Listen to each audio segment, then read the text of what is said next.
Sa Vancouver, dumarami ang sumusuporta sa umiikot na petisyon para ipagpaliban muna ang planong Lapu-Lapu Day Festival 2026 ng grupong Filipino BC sa Abril.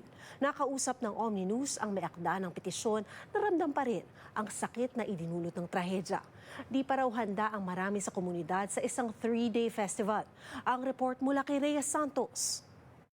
This is, like I mentioned, a grassroots level petition. I'm not affiliated with any political parties or any non charitable organizations. There's that community that wants it, but this is the community that doesn't want it.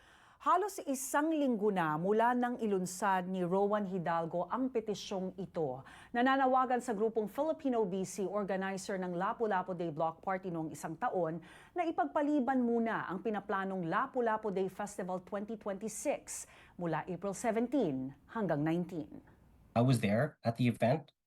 I was there with my family, my 5-year-old daughter, my wife, and we left 3 minutes before the attack happened, you know. And yeah, that really lingers with me because as I was loading my child into the car seat for us to leave, this attacker was getting ready.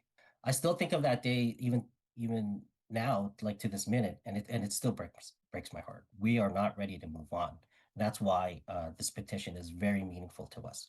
It should be paused. It doesn't say, we're not saying, okay, we're not going to have Lapu Lapu Day ever, right? We're just saying for this year.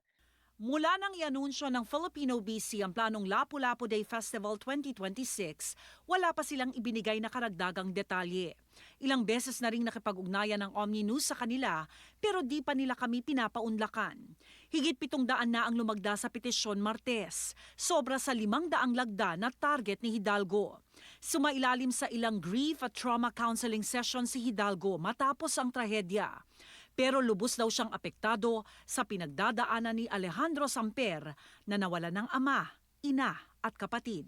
I grieve with him, and this petition is for him specifically. The pain that Alejandro feels, I feel too, and I'm pretty sure anyone who's ever attended an event, the victims especially, those who died, their families, their friends, we're still in pain.